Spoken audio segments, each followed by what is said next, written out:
Welcome to the channel Sunny science centre easy concept. देखिए हम लोग ऑब्जेक्टिव का सेशन चला रहे थे, ठीक है। इनमें किन्हीं का जो कमेंट था वो ये जानकारी के लिए कि सर हमें ना केमिस्ट्री और बायोलॉजी का भी सेशन चाहिए। तो आपको पहले मैं एक क्लियर कर देना चाहता हूं कि जैसा कि आपको अपडेट आया है सीबीएसई से रिगार्डिंग कोर्स, तो कोर्स के रिगार्डिंग जो अपडेट है उसमें आप देख सकते हैं कि सबसे पहले बात को जो कोर्स अब तो आपको डबल एग्जाम होगा, ठीक है। एसे 1 जिसे समेटिव असेसमेंट 1 कहते हैं और जो सेकेंड होगा वो एसे 2 समेटिव असेसमेंट 2। तो टर्म 1 और टर्म 2 दोनों के लिए ना सेपरेट आपका मतलब कि सिलेबस डिटरमाइन किया गया है, ठीक है। तो इसमें आप देख सकते हैं कि सिलेबस 1 में जो आपका टोटल जो मार्क्स के एग्जाम होंगे वो दिया हुआ है स्ट्रक्चर के आधार पे, और टर्म 2 में किस प्रकार से होंगे, ठीक है, उसके रिगार्डिंग दिया गया है। टोटल 80 मार्क्स का एग्जाम कंडक्ट होगा टर्म 1 और टर्म 2 मिला करके, और इंटरनल असेसमेंट टर्म 1 टर्म 2 का 10-10 रहेगा, जो टोटल मिला करके 100 होगा, जैसा कि आप स्क्रीन पे देख रहे होंगे, ठीक है। टर्म 1 में जो रिलेटेड है वो आपका जो टॉपिक है टर्म 1 से जो रिलेटेड टॉपिक है वो आपका ये है, इसके बारे में इसमें बता रहा है। टर्म 1 में जो है वो क्या बताएगा, इंडिकेट कर रहा है, आप देख सकते हैं। टर्म 1 में जो आ रहा है चैप्टर केमिकल रिएक्शन, ठीक है। तो केमिकल रिएक्शन में यहाँ पे क्या है, chemical equation, balanced chemical equation, implication of balanced chemical equation, types of chemical reaction. तो इसका ऑब्जेक्टिव हम लोग ऑलमोस्ट कर चुके हैं और ऑलमोस्ट 30 ऑब्जेक्टिव हम लोगों ने क्लियर कर चुका है, ठीक है। और आज के इस सेशन में फिर 10 कंटिन्यू करेंगे, यानी अप टू 40 हम लोग कर पाएंगे, ठीक है। और जैसे ही ये कंप्लीट होगा इसके बाद फिर देखेंगे जो चैप्टर है। इसके बाद देखिए केमिस्ट्री में केमिकल रिएक्शन एंड इक्वेशन जो टर्म 1 के लिए है, टर्म 1 के लिए ही एसिड बेस एंड साल्ट को भी ऐड किया गया है। और इसमें देख रहे हैं लास्ट में chapter 3 that is metal and non metal. तो मेटल एंड नॉन मेटल में properties of metal, non metal, reactivity series, formation and properties of ionic compound तक ही हमें जानकारी लेना है, ठीक है। इसमें आपका एक्सट्रैक्शन ऑफ मेटल के बारे में जानकारी नहीं लेना है, बट उसे नॉलेज पॉइंट ऑफ व्यू के लिए ऑलरेडी हम बता चुके हैं। इस पे आप इसका प्लेलिस्ट चेक कर सकते हैं, ठीक है। तो ये आपका केमिस्ट्री का, तो केमिस्ट्री में 3 chapter, chemical reaction and equation, acid base and salt, और finally metal and non metal है, ठीक है। इसके बाद आ जाइए बायोलॉजी से। बायोलॉजी से आपका जो क्वेश्चन मतलब जो बायोलॉजी से जो आने वाले हैं वो है चैप्टर लाइफ प्रोसेस, यानी कि बायो का फर्स्ट चैप्टर। इसमें living being, basic concept of nutrition, respiration, transport, excretion, इसके बारे में जो कंपेयर करके हम लोग पढ़ेंगे प्लांट्स एंड एनिमल, है ना। इसका भी प्लेलिस्ट ऑलरेडी क्रिएट करके मेरा चैनल पे डाला हुआ है, आप इसका भी देख सकते हैं, ठीक है। और इसमें फिर आ जाइए फाइनली फिजिक्स की बात करते हैं। तो फिजिक्स में आप देख सकते हैं वो जो चैप्टर है वो नेचुरल फेनोमेनन है, ठीक है। इसमें हम लाइट के बारे में डिस्कस करेंगे, रिफ्लेक्शन और रिफ्रैक्शन टॉपिक को रिगार्डिंग, ठीक है। तो रिफ्रैक्शन ऑफ लाइट, और फिर फाइनली इसमें ना human I and colourful world पढ़ना है, जिसमें जो टॉपिक है refraction of light through a prism, dispersion of light, scattering of light, application in daily life, ठीक है। तो ये आपका मतलब कि फिजिक्स में ओनली लाइट है, तीनों reflection, refraction and human I and colourful world है। फिजिक्स में आपका हो गया ये तीनों चैप्टर मतलब लाइट से रिलेटेड। बायो का सिर्फ लाइफ प्रोसेस है, और केमिस्ट्री का जो हो गया वो हो गया आपका chemical reaction, acid base and salt, और finally metal and non metal, okay. और आप इसी प्रकार से आप टर्म 2 का भी देख सकते हैं। तो टर्म 2 में जो केमिस्ट्री का जो चैप्टर है वो कार्बन एंड कंपाउंड हो गए, और periodic classification of element, okay. तो ये सिर्फ 2 चैप्टर रिमेन हो रहेंगे, वो दैट इज आपका समेटिव असेसमेंट 2 के लिए ये फाइनल में आएंगे, ठीक है। तो बस ये दोनों केमिस्ट्री के बचा हुआ है। तो मैं आने वाले क्लास में ऑलरेडी इसका भी वीडियो अपलोड कर चुका हूँ, लेकिन अब अगर आप कमेंट करें तो मैं इसे ना समराइज करके और वीडियो बना करके अपलोड कर सकता हूं, ठीक है। तो जैसा आपका कमेंट रहेगा उसके बेसिस पे हम काम करेंगे। देखिए, और हाउ डू ऑर्गेनिज्म रिप्रोड्यूस, ये बायो में है, हेरेडिटी एंड एवोल्यूशन, ठीक है। तो मेरा जो ऑफलाइन क्लास है तो इसमें how do organism reproduce complete है, हेरेडिटी एंड एवोल्यूशन स्टार्ट करना है तो उसमें होगा। और इसके बाद आप देख सकते हैं जो फिजिक्स का जो चैप्टर है electricity and magnetic effect of electric current, तो मैंने इसका समराइज बेक करके बहुत अच्छे तरीके से जनरेटर को लेकर के, डीसी जनरेटर क्या होता है, एसी जनरेटर क्या होता है, विद प्रैक्टिकल कॉन्सेप्ट मैंने जनरेटर के साथ इसका वीडियो अपलोड कर चुका हूं, आप इसे देख सकते हैं, ठीक है। और जो भी टॉपिक रिमेन है उसमें आप कमेंट सेक्शन में बता सकते हैं, मैं उसका मतलब आपको फिर से मतलब समराइज वे में अलग वीडियो अपलोड करके आपको एक्सप्लेन कर दूंगा, ठीक है। और फिर फाइनली आवर इन्वायरमेंट का जो एक टॉपिक है ecosystem, environmental problem, ozone depletion, waste production, मतलब जो आवर इन्वायरमेंट से रिलेटेड जो टॉपिक है वो रिमेन हो जाए, बचा हुआ है, इसका वीडियो अपलोड कर देंगे। करेंगे और इसके बाद ये जो पूरा फाइनल जो हो जाएगा आपका कंप्लीट हो जाएगा और इसके बेसिस पे आप क्या कर सकते हैं, फिर से कंप्लीट कर सकते हैं। ठीक है, अब हम लोग क्या करेंगे, अब हम लोग अपना ऑब्जेक्टिव सेशन देखेंगे। तो ये क्या था आपका, मतलब कि जो कोर्स है जैसा सीबीएसई के द्वारा जो आया है ना, नीचे में आपका ये जो प्रैक्टिकल के नॉलेज के बारे में दिया गया है, इंटरनल असेसमेंट में जो प्रैक्टिकल्स है किस प्रकार से आएंगे, टर्म 1 टर्म 2 के लिए जो प्रैक्टिकल करना होता है, ठीक है, इसके रिगार्डिंग में। ठीक है, और ऐसा जनरली हम लोगों ने चर्चा किया वो किसके बारे में, वो रिप्रेजेंट कर रहा है तो टर्म 1 और टर्म 2। ये देख रहे हैं कोर्स स्ट्रक्चर क्लास 10। ठीक है, तो इसमें आप लोगों ने देखा कि फिजिक्स में कौन से चैप्टर आएंगे, केमिस्ट्री में कौन से आएंगे, बायो में कौन से आएंगे, टर्म 1 टर्म 2 दोनों के लिए मैंने क्लियर। टोटल एग्जाम आपका 100 मार्क्स हो जाएगा, 20% इंटरनल मिला करके और 80 मार्क्स का एग्जाम होगा। ओके, ठीक है, अब हम लोग कंटिन्यू करते हैं क्वेश्चन नंबर 31 से। ठीक है, तो देखिए पिछले बार जो मैं मतलब इसका पार्ट 3 में जो इससे क्वेश्चन आपका अराइज किया था कि व्हाट विल बी हैपन या what which characteristic shown by the chemical reaction between potassium पर मैग्नेट एंड साइट्रिक एसिड, है ना, KMnO4 और साइट्रिक एसिड के बीच में जो रिएक्शन था, साइट्रिक एसिड के बीच में जो रिएक्शन था, तो इस क्वेश्चन का जो आंसर हो जाएगा वो क्या होगा, चेंज इन कलर। ठीक है, किसी का आपका कमेंट आया है तो वो दैट इज परफेक्ट, है ना, चेंज इन कलर जो है यही आपका राइट आंसर हो जाएगा। ठीक है, तो जो मैं क्वेश्चन पूछा था पिछले वीडियो में जो लास्ट क्वेश्चन डाला था उसी का आंसर है चेंज इन कलर। ठीक है, अभी हम लोग डिस्कस करेंगे, अभी यहाँ पे चर्चा करेंगे क्वेश्चन नंबर 31 से, तो आप कंटिन्यू रहें वीडियो के साथ और देखें इसको। ठीक है, देखिए क्वेश्चन नंबर 31 है, magnesium ribbon is rubbed before burning because it has a coating of. देखिए मैग्नीशियम, सबसे पहले आपको मैं बताना चाहूंगा कि ये जो मैग्नीशियम है ना, ये जो मैग्नीशियम है आपका, सबसे पहली बात ये क्या होता है, एक मेटल है। ठीक है ना, और मेटल जो ऑक्साइड बनाएगा ना, जब ऑक्सीजन के साथ रिएक्ट करता है तो मेटल का जो ऑक्साइड बनेगा वो कैसा होता है, तो मेटल का जो ऑक्साइड बनता है ना तो उसका नेचर हो जाता है बेसिक। ठीक है, और नॉन मेटल का जो ऑक्साइड बनेगा ना वो एसिडिक नेचर का होता है। नॉन मेटल जो ऑक्साइड बनाएगा वो एसिडिक नेचर का होता है और मेटल का जो ऑक्साइड बनता है वो बेसिक नेचर का होता है। ठीक है, तो कह रहा है magnesium ribbon is rubbed before burning because it has a coating of, है ना, मैग्नीशियम रिबन को मतलब क्या किया जाता है, क्लीन करते हैं। कब, जब हम उसे ना मतलब कि उस पर एक कोटिंग आ जाता है तो उसको रिएक्शन करवाने से पहले, क्योंकि देखिए हम ना जैसे कि एक of characteristics of chemical reaction पढ़ा रहे थे तो आपको बताए थे एक टॉपिक जिसका नाम था फॉर्मेशन ऑफ ऑक्साइड। ठीक है, फॉर्मेशन ऑफ ऑक्साइड। तो फॉर्मेशन ऑफ ऑक्साइड के केस में मैंने चर्चा किया था कि जब फॉर्मेशन ऑफ ऑक्साइड हो जाता है तो इसको क्या करते हैं ना, सबसे पहले हम लोग रब करते हैं। तो इसको रब करने के पीछे यही होता है ना, in order to basic magnesium carbonate को हम क्या करते हैं, रिमूव करते हैं। ठीक है, तो बेसिक मैग्नीशियम कार्बोनेट को रिमूव करने के लिए हम क्या करते हैं, उसे रब करते हैं। ठीक है, ताकि जो मैग्नीशियम रिबन है उसका जो कोटिंग आ गया है वो रिमूव हो सके। ठीक है, इसके बाद आते हैं क्वेश्चन नंबर 32 पे। 32 पे है the formula of lead sulphate is, है ना, फॉर्मूला क्या होगा लीड सल्फेट का। ठीक है ना, देखिए लीड का जो लीड है इसका जो सिंबल होता है Pb। ठीक है ना, और सल्फेट का होता है क्या, सल्फेट का जो फॉर्मूला होता है वो होता है SO4।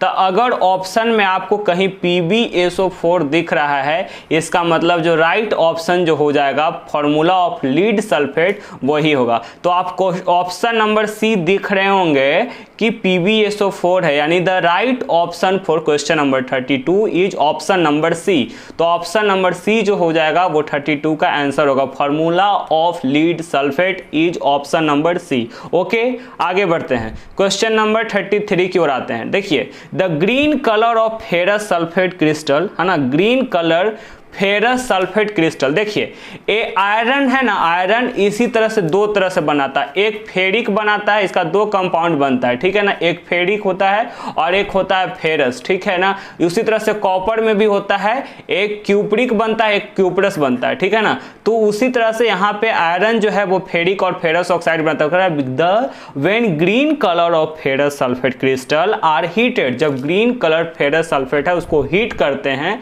तो colour of crystal crystal changes, तो उसका कलर जो है वो परिवर्तन करता है। तो एक कलर में परिवर्तन क्यों होता है, कारण भी पूछ रहा है ना। तो कारण क्या होता है, तो देखिए आप ना जब कलर कोई भी, जैसे कि यहाँ पे अगर बात करेंगे फेरस सल्फेट, तो सल्फेट ना एक प्रकार के साल्ट में आ जाता है। तो आप एक टर्म पढ़ेंगे वहां एसिड बेस एंड साल्ट पे, जिसका टर्म का नाम है वाटर ऑफ क्रिस्टलाइजेशन। ठीक है, वाटर ऑफ क्रिस्टलाइजेशन का फंक्शन पता है क्या होता है, किसी भी कंपाउंड में उसका शेप देता है और कलर देता है, समझ गए, शेप और कलर देता है। तब एक क्या हो रहा है ना, अगर ये हट जाएगा, देखिए when green colour of ferrous sulphate are heated, जब फेरस सल्फेट को जब हम हीट करेंगे, यहां वाटर मॉलिक्यूल का मात्रा रहता है, तो जब ये वाटर मॉलिक्यूल हटेगा तो इसका मतलब क्या हो रहा है कि loss of water of crystallization, बिल्कुल loss of water of crystallization, यानी कि यहां से वाटर ऑफ क्रिस्टलाइजेशन जो है वो हट रहा है। तो जब वाटर ऑफ क्रिस्टलाइजेशन हटेगा तो इसका शेप वगैरह जो होता है ना वो चेंजेस हो रहा है, देख रहे हैं, the colour of crystal changes. मैंने क्या बताया कि वाटर ऑफ क्रिस्टलाइजेशन का जो फंक्शन होता है शेप एंड कलर देना, तो ये क्या हो रहा है, हीट करने से वाटर ऑफ क्रिस्टलाइजेशन फिनिश हो रहा है, तो इसका मतलब option number B is the right answer. ठीक है, it loses the water of crystallization. Okay, चलते हैं नेक्स्ट क्वेश्चन की ओर। क्वेश्चन नंबर 34 देखिए, 34 में क्वेश्चन है, while balancing the chemical equation we must care that. ठीक है ना, जब हम कोई केमिकल इक्वेशन को बैलेंस कर रहे होते हैं तो हमें क्या ध्यान देना चाहिए। देखिए सबसे पहले मैं आपको बताना चाहूंगा कि जो हम केमिकल इक्वेशन को बैलेंस करते हैं उस मेथड का नाम है हीट एंड ट्रायल मेथड। ठीक है, हीट एंड ट्रायल मेथड में स्टेप नंबर 1 क्या कहता है, observe the chemical equation carefully, observe the chemical equation carefully. ठीक है, ध्यान पूर्वक आपको केमिकल इक्वेशन को देखना है। और सेकेंड स्टेप इसमें जो कहता है वो सेकेंड स्टेप आपको ये बताता है कि व्हाइल बैलेंसिंग केमिकल इक्वेशन, है ना, जब हम केमिकल, उसके बाद कहता है count the number of reactant and product, count the number of atoms, है ना, नंबर ऑफ एटम्स को आपको काउंट कर लेना है कि कितना है रिएक्टेंट साइड में, कितना है प्रोडक्ट साइड में। और इसके बाद क्या कहता है, start balancing by list number, start balancing by list number. ठीक है ना, इसको क्या करना है आपको, बैलेंसिंग बाय लिस्ट नंबर, कम से कम छोटा से छोटा संख्या से आप इसको क्या करेंगे, बैलेंस करना शुरू करेंगे। उसके बाद आपको ना एक बात याद, मैंने बताया था आपको कि जो भी बोलेंगे ना मुंह पे बोलेंगे, पीठ पीछे नहीं बोलेंगे। जैसे देखिए H2 है ना, अब प्लस O2 है, यहाँ पे क्या बनाता है बताइए, H2O बनाता है। तो देखिए अगर रिएक्टेंट साइड में देखेंगे हाइड्रोजन 2 है और ऑक्सीजन 2 है, और यहाँ पे H2O में देख रहे हैं ना 2 है, तो कितना के मन में लग रहा होगा ना माइंड में कि काहे ना हम पीछे इसको 2 ऐड कर दे, लेकिन ऐसे नहीं होगा, है ना, क्योंकि हम क्या बताए हैं कि पानी का जो फॉर्मूला है वो H2O होता है, समझ गए ना, है ना। तो यहाँ पे H2O होता है, इसका मतलब क्या है कि आप ना फॉर्मूला कंपाउंड का बदल के H2O2 पीछे ऐड करके आप अपना स्वार्थी के लिए नहीं कर सकते हैं। तो जब भी कुछ भी बोलना है तो मुंह पे बोलना है, यानी कि आगे में। इसका मतलब क्या है कि कंपाउंड के फॉर्मूला नहीं बदलना चाहिए। तो देखिए ऑप्शन नंबर 1 में क्या कहता है, formula of compound should be change, बदल जाना चाहिए, बिल्कुल नहीं। अब formula of compound should not be change, तो हमें इसी बात को ध्यान रखना चाहिए कि किसी भी कंपाउंड का फॉर्मूला नहीं बदलना चाहिए। That is option number B is the right answer. ठीक है, ऑप्शन नंबर बी जो हो जाएगा इसके लिए सही आंसर है। तो क्वेश्चन नंबर 34 का ऑप्शन नंबर बी जो है आपका राइट आंसर हो जाएगा। चलिए इसके बाद आ जाते हैं क्वेश्चन नंबर 35 में। केमिकली रस्ट इज, है ना, रस्ट है क्या। देखिए रस्ट होता क्या है, एक्चुअली में बताए थे हम आपको कि रस्ट जो है ना वो बल्की सबस्टांस होता है। ठीक है ना, ये क्या है आपको, बल्की सबस्टांस है। ठीक है ना, ये क्या होता है, ये ब्राउन कलर का होगा, और जनरली आपको पता है कि ये जो होता है ना ब्राउन कलर में, और ये बनता कैसे है, तो मॉइस्चर के वजह से, मॉइस्चर हो गया, एयर हो गया, और साथ में आपका थोड़ा सा केमिकल्स हो जाता है। ठीक है ना, और वाटर तो हिल गए इसी में मिला हुआ होता है, इसके वजह से जो बनता है वो क्या होता है। तो यहाँ पे आपको पता है कि जब रस्ट का जो निर्माण होता है, तो जैसे इसमें हम देखे थे ना Fe2O3 XH2O, ठीक है ना, तो जहाँ X जो होता है नंबर ऑफ वाटर मोलिक्यूल, है ना, वाटर मोलिक्यूल होता है। तो ये जो वाटर मोलिक्यूल है एक डिपेंड करता है कितना ज्यादा वाटर का संख्या यहाँ पे मौजूद हो सकता है। ठीक है ना, तो ये जो इंडिकेट करेगा वो किस चीज को रिप्रेजेंट करता है, इसका मतलब ये क्या है, हाइड्रेटेड फेरिक ऑक्साइड, यानी वाटर के साथ ये मौजूद है, इसीलिए हाइड्रेटेड कह रहे हैं। ठीक है, तो क्वेश्चन नंबर 35 का option number C is the right answer for this question. तो बढ़ते हैं नेक्स्ट क्वेश्चन की ओर। 36 में आपका क्वेश्चन है ना, पीबी लीड रिएक्ट कर रहा है किसके साथ, कॉपर क्लोराइड के साथ, है ना, कॉपर क्लोराइड के साथ, तब यहां पे देख रहे हैं PbCl2 और कॉपर का निर्माण हो रहा है। इसका मतलब हम देख रहे हैं क्या कि कॉपर क्लोराइड जो है ना, ये कॉपर क्लोराइड किसके साथ चेंज हो जा रहा है, तो Pb के साथ। यानी कहीं ना कहीं कॉपर को हम देख रहे हैं कि कॉपर जो है Pb को डिस्प्लेस कर दे रहा है, ठीक है। तो यहाँ पे देखिए कौन सा रिएक्शन था, जब डिस्प्लेस की बात आता है, हटाने के बात आता है, तो उस केस में हम क्या जानते हैं, डिस्प्लेसमेंट रिएक्शन जानते हैं कि नहीं जानते हैं, ठीक है। तो यहाँ पे देखिए वो above reaction is an example of, जो ऊपर जो ए रिएक्शन इंडिकेट कर रहा है ना, PbCuCl2 के साथ रिएक्शन किया, PbCl2 और साथ में कॉपर रिलीज करता है, इसका मतलब ऑप्शन नंबर डी यहां जो हो जाएगा वो राइट आंसर होगा, क्योंकि यहां पे क्या हो रहा है, डिस्प्लेसमेंट हो रहा है, ठीक है। तो डिस्प्लेसमेंट रिएक्शन को रिप्रेजेंट कर रहा है। चलिए क्वेश्चन नंबर 36 में आते हैं, सॉरी 37 पे। 37 अब हम लोग डिस्कस करेंगे क्वेश्चन नंबर 37। देखिए 37 क्या कह रहा है, fatty food become rancid due to the process of, देखिए फैटी फूड्स, इसका मतलब those food which contain fats, है ना। तो फैट कंटेनिंग फूड जो है वो क्या हो रहा है, रैंसिड हो रहा है। इसका मतलब कि रैंसिडिटी का केस, यानी इसका मतलब क्या है कि अनप्लेजेंट स्मेल उसमें डेवलप्ड हो रहा है, अनप्लेजेंट स्मेल डेवलप कर जा रहा है। तो अनप्लेजेंट स्मेल जब डेवलप कर जाता है तो आपको पता होना चाहिए कि अनप्लेजेंट जब हो जाता है, अनप्लेजेंट डेवलप होता है, तो उसका हमारे दैनिक जीवन में जो काउज होता है वो होता है ऑक्सीडेशन का, क्योंकि ऑक्सीडेशन के वजह से, या कैसा ऑक्सीडेशन होता है, एरियल ऑक्सीडेशन, है ना, हवा वाला। तो एरियल ऑक्सीडेशन के केस में क्या होता है, भोजन जो है वो रैंसिड हो जाता है। तो fatty acid, sorry fatty food become rancid, है ना, फैटी फूड जो है वो रैंसिड हो जाता है, किसके वजह से, तो due to process of oxidation. So option number A is right answer for question number 37। कौन सा हो जाएगा, ऑप्शन नंबर ए, ऑक्सीडेशन, ठीक है ना। तो ऑक्सीडेशन जो है यहां पे आपका राइट आंसर हो जाएगा। चलिए नेक्स्ट क्वेश्चन 38 की ओर बढ़ते हैं। क्वेश्चन नंबर 38 है, the condition produce by aerial oxidation of fat and oil in food mark by unpleasant smell and taste is called. देखिए अभी जस्ट पिछले वाला क्वेश्चन एकदम उससे रिलेटेड आ रहा है क्वेश्चन, है ना। Condition produce by aerial oxidation, देखिए एरियल ऑक्सीडेशन की वजह से, एरियल ऑक्सीडेशन की वजह से क्या हो रहा है, अनप्लेजेंट स्मेल क्रिएट हुआ, है ना। कैसा स्मेल, अनप्लेजेंट स्मेल प्रोड्यूस हुआ है। तो ये जो अनप्लेजेंट स्मेल क्रिएट हुआ है ना, तो कैसे हुआ है, तो एरियल ऑक्सीडेशन की वजह से। तो इस कंडीशन को हम क्या कहते हैं, ठीक है ना, इस कंडीशन जो मार्क हो, देखिए the condition produce by aerial oxidation of fats and oil in food mark by unpleasant smell and taste is called, तो इसी के लिए एक टर्म दिया गया है जिसे हम क्या कहते हैं, रैंसिडिटी। इसका मतलब option number C is the right, है ना, ऑप्शन फॉर क्वेश्चन नंबर 38 के लिए ऑप्शन नंबर सी जो है आपका सही है, ठीक है। तो क्वेश्चन नंबर 38 हो गया। आप आ जाइए क्वेश्चन नंबर 39 में।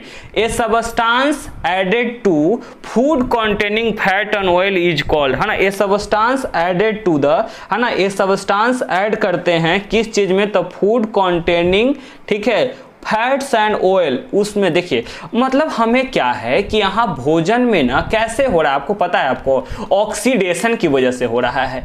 एरियल ऑक्सीडेशन की वजह से क्या हो रहा है, भोजन हमारा रैंसिड हो जा रहा है, यानी रैंसिडिटी के केस। इसका मतलब क्या है कि अनप्लेजेंट स्मेल के जो वजह है वो क्या होता है, एरियल ऑक्सीडेशन। तो अनप्लेजेंट स्मेल से बचने के लिए क्या करना होगा, ऑक्सीडेशन रोकना होगा। तो देखिए अगर हमारे पास कंप्यूटर है तो कंप्यूटर में वायरस से रोकने के लिए हम क्या करते हैं, एंटीवायरस अपलोड करते हैं ना, एंटीवायरस अपलोड करते हैं। तो उसी प्रकार से ये ऑक्सीडेशन को हमें हटाने के लिए क्या करना होगा, तो एंटीऑक्सीडेंट डालना होगा। क्या डालना होगा, एंटीऑक्सीडेंट या एंटी ऑक्सीडेशन, जो ऑक्सीडेशन को विरोध करे। तो इसका मतलब क्या है, option number D is the right answer for this question, ठीक है।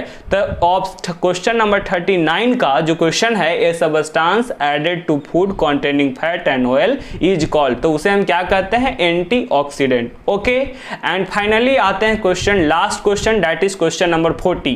क्वेश्चन नंबर 40 क्या कहता है, be a store silver chloride in a dark coloured बोतल बिकॉज इट इज ए। देखिए क्या कह रहा है, बी अ स्टोर हम लोग रखते हैं किस चीज को, तो सिल्वर क्लोराइड AgCl2 को हम कहां पे रख रहे हैं, डार्क कलर बोतल में, ठीक है ना। देखिए डार्क कलर, आपको पता है ब्लैक कलर जो होता है ना, क्या है, एब्जॉर्बर ऑफ लाइट होता है, ठीक है ना।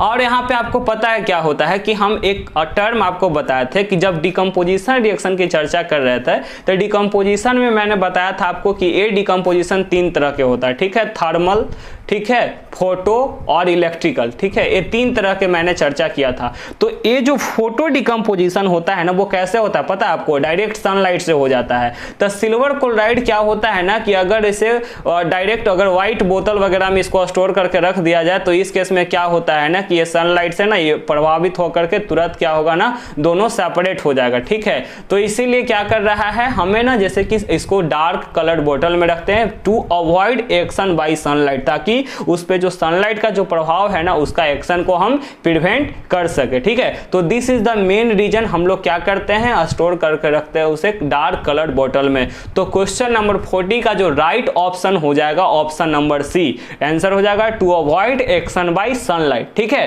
तो ये आपका क्वेश्चन 40 तक कंप्लीट हुआ। आप एक क्वेश्चन आपके लिए है, देखिए क्वेश्चन है आपका, आपको क्या करना है, राइट the name